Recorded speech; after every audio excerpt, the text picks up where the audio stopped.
عزیزان گرامی، یہ کرونا وائرس بہت سے لوگ سمجھ رہے ہیں 2020 ختم ہوگا، میں جاری رکھوں؟ مجمع گھبرا تو نہیں گیا میرے ساتھ؟ عزیزان گرامی، یہ 2020 کے 19 کے اختتام پہ کرونا وائرس شروع ہوا، 2020 اس کی نظر ہو گیا۔ چند باتیں آرام سے پیش کروں گا، ان کو غور سے سنیے گا۔ 2020 میں پاکستان میں اتنا زیادہ اس کرونا وائرس کا اثر نہیں ہوا، اور یہ کبھی کسی نے نہیں سوچا کہ پوری دنیا متاثر ہوئی، ہمسائے متاثر ہوئے، یورپ تباہ و برباد ہو گیا۔ میں خود برطانیہ میں رہتا ہوں، اقتصادی حالت برطانیہ کے وزیر خزانہ نے اعلان کیا ہے کہ 300 سال میں اتنے حالات اقتصادی خراب نہیں ہوئے جتنے اب ہیں۔ امریکہ کی اکانومی اور ان کا جو اقتصاد ہے ڈوب رہا ہے، پوری دنیا کے اندر حالات خراب ہوئے، لیکن اللہ نے اس ملک پہ کرم رکھا۔ میں حکمرانوں سے کہوں گا اپنے اعمال کو دیکھیں، کیا ممکن ہے کہ آپ کے اعمال کی وجہ سے اللہ نے یہ کرم کیا ہو؟ تو پھر ذرا مجلسوں میں آ کے دیکھ لیں، شاید یہاں کسی کی دعا قبول ہو رہی ہو، شاید اہل بیت کے ذکر کا صدقہ ہو، یہ ملک بچا رہا۔ یہ مسجدوں میں، امام بارگاہوں میں جو اتنی دعائیں ہوئی ہیں، گھر گھر میں لوگ محصور رہے لیکن دعائیں مانگتے رہے، شاید کسی غریب کی دعا قبول ہو گئی ہو۔ تو ان پہ رحم کھائیں، ان پہ سختی نہ کریں۔ یہ جو آپ کی رعایا ہیں، یہ بے انتہا مظلوم لوگ ہیں۔ تو بہرحال پاکستان میں حالات خراب ہوئے، لوگوں کی نوکریاں گئیں، لیکن دنیا بہت زیادہ متاثر ہوئی۔ اس کے بعد کیا ہونے والا، کیا حالات ہوں گے؟ کیا 2021 حالات فوراً ٹھیک ہو جائیں گے؟ نہیں، 2021 بھی تقریباً ایسا ہی گزرے گا جیسا 2020 گزرا۔ ویکسین آ چکا، لیکن ویکسین کی کوئی ضمانت نہیں ہے کہ یہ انسان کو ٹھیک کر دے گا۔ اور پھر کس کمپنی کا، کس میڈیسن کمپنی کا آپ ویکسین لگوا رہے ہیں، یہ انجیکشن لگوا رہے ہیں، اس پہ خود ایک پوری بحث ہے، اور یہ پاکستان میں نہیں ہے۔ یورپ امریکہ میں جا کے دیکھ لیجئے، ہالینڈ کی 87,000 نرسوں نے انکار کر دیا، ہم گنی پگ نہیں ہیں، ہم یہ ویکسین نہیں لگوائیں گے۔ کبھی آپ سارے کرونا وائرسوں کی دیکھ بھال کر رہی ہیں، لگوا لیجیے سب کا، نہیں، یہ انجیکشن ہمیں نہیں لگے گا۔ جب تک ضمانت نہیں دیتے کہ اس کے بعد کرونا وائرس نہیں ہوگا تب تک ہم نہیں لگوائیں گے۔ کہ ضمانت کوئی نہیں دے سکتا، جب ضمانت نہیں دے رہے ہو تو پھر انجیکشن کس بات کا؟ یہ جتنی بڑی بڑی باتیں ہو رہی ہیں، تو یہ 2021 بھی انہی حالات سے گزرے گا۔ اقتصادی حالات اور بدتر ہوں گے۔ غریب ممالک کے اندر بہت سے کھانے پینے کی اشیاء خوردونوش، اس میں قلت آ جائے گی، اور قیمتیں بہت زیادہ بڑھ بھی سکتی ہیں۔ میں کچھ سب باتیں نہیں کہنا چاہتا، نہ پریشان کرنا چاہتا ہوں، صرف آپ کو سکھانا چاہتا ہوں کہ اپنے آپ کو تیار رکھیں۔ نجات کی صرف ایک کلید ہے، ایک کنجی ہے، ایک چابی ہے، وہ ہے وابستگی محمد و آل محمد سے۔ ایمان کو تھامے رکھیں، اپنے ایمان کو مضبوط رکھیں۔ سنیں گے، برداشت کریں گے میں اور کچھ بیان کروں؟ میں تھوڑا وقت لوں گا، آج بی بی سے متعلق مجھے پیش کرنا ہے۔ تو عزیزان گرامی، ابھی حالات اقتصادی، پھر اس کے بعد یہ سب کچھ لایا گیا ہے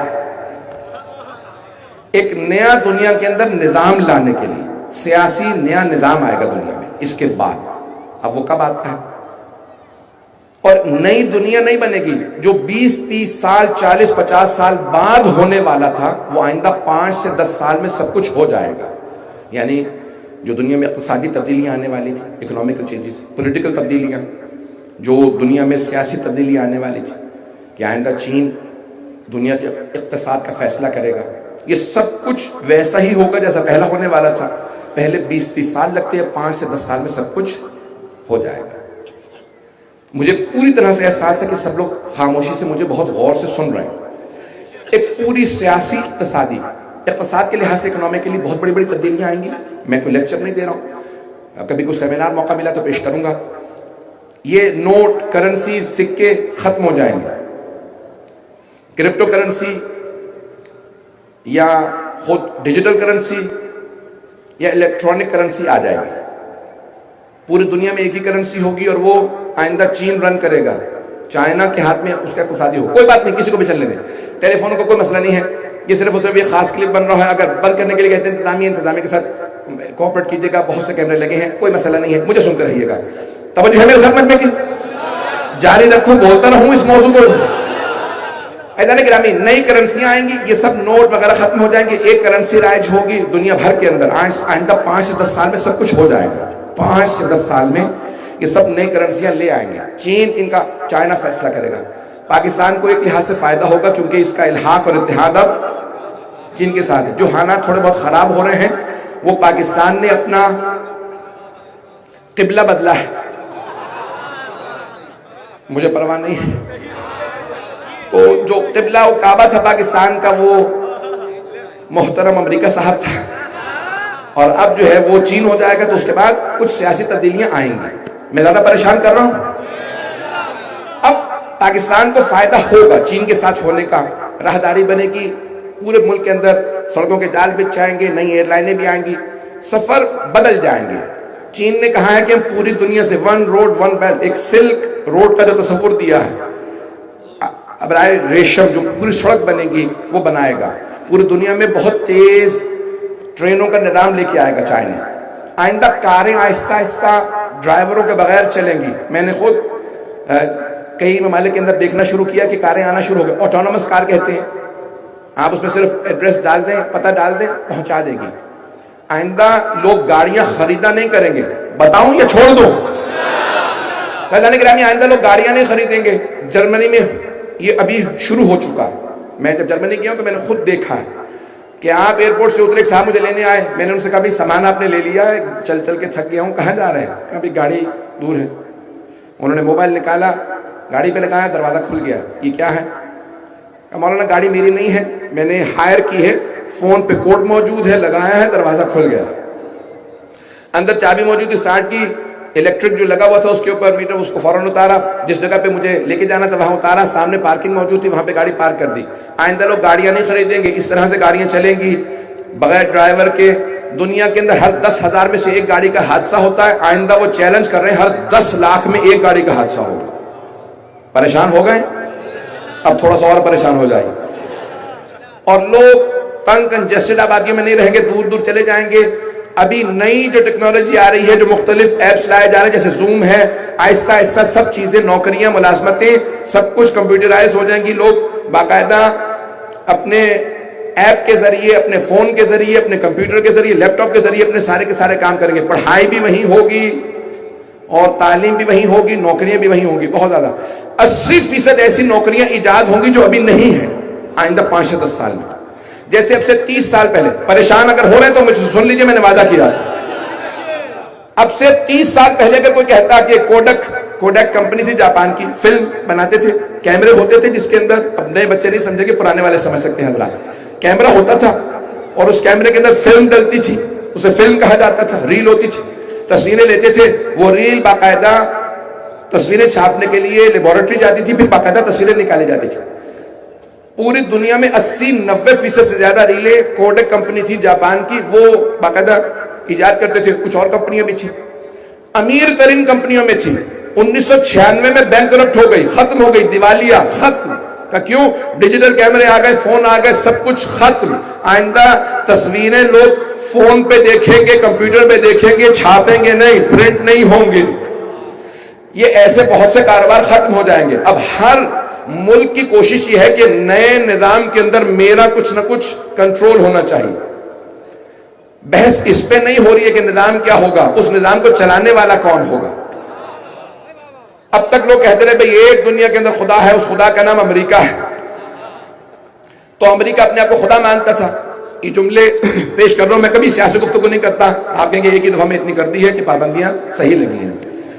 تو عزیزان گرامی, پرانے زمانے میں تھے نمرود, فرعون, وہ کہتے تھے انا ربکم الاعلی. قرآن اٹھا کے دیکھیے, اپنی زبان سے کہتے تھے انا رب, میں تمہارا رب ہوں, پالنے والا ہوں.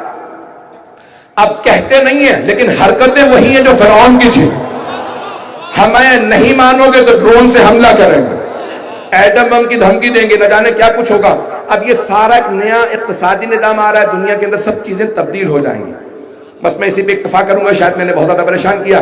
ان تمام چیزوں کے اندر امریکہ میں جو امیر ترین لوگ ہیں, ایک آدھ کا نام لینا میرے لیے شاید مناسب نہ ہو کیونکہ میرے پہ کافی پابندیاں سب کبھی کئی ممالک میں ویزوں پہ ہیں. دنیا کے امیر ترین آدمیوں سے ایک آدمی ہے جس کے بہت بڑی بڑی کمپنیاں.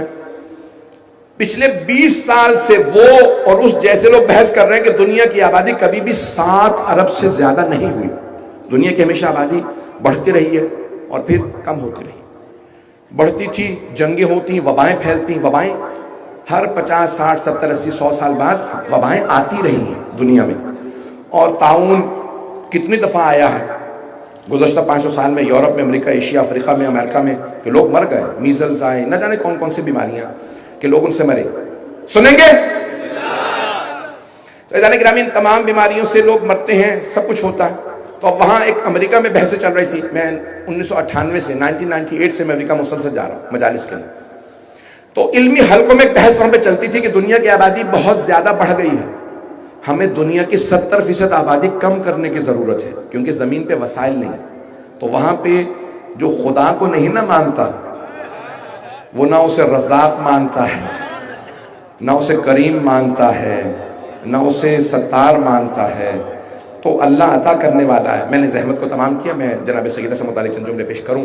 تو یہ تمام وہ چیزیں کہتے تھے 70% آبادی کم کرو. آبادی کم کرنے کے طریقے کیا ہیں؟ جنگیں، وبائیں اور بہت سی چیزیں جو ممبر کے لائق نہیں ہے کہ ان کو یہاں سے بیان کیا جائے. کہ دنیا میں لوگ شادیاں نہ کریں تاکہ اولادیں نہ ہوں، اور بہت سی اخلاقی بیماریاں جو دنیا میں رائج کی گئیں تاکہ دنیا کی آبادی کو قابو کیا جائے. آبادی زیادہ کہاں پڑ رہی ہے؟ ایشیا کے کچھ ممالک میں اور افریقہ میں. تو ان ملکوں میں زیادہ بیماریاں ہونی چاہیے. بیماریوں کے علاوہ ان کے اقتصاد کو خراب کرنا چاہیے، حکمرانوں کو خریدنا چاہیے کہ ان کو تعلیم نہ دیں. یہ اتنے کمزور ہوں کہ جو ہم جو کہتے ہیں وہ مانیں. ان کو اتنا کمزور کر دیں. اگر امریکہ کے اندر گندم کی کاشت زیادہ ہو جائے تو افریقہ کے لوگ بھیک مانگتے رہیں کہ گندم زیادہ ہو گئی ہے. یہ 4000 ٹن 4 لاکھ ٹن گندم جو زیادہ ہوئی ہے ہمیں دے دو، ہم بھوکے ہیں. تو کہا نہیں، گندم کی قیمت کم ہو جائے گی، سمندر میں ڈال دو، کھلائیں گے نہیں. یہ جتنا دودھ یا پنیر زیادہ ہوا سب سمندر میں، بحر اوقیانوس میں گرا دیا جائے، لیکن ہم قیمتوں کو اپنے قابو میں رکھیں گے. میں نے آج سب کچھ کہہ دیا.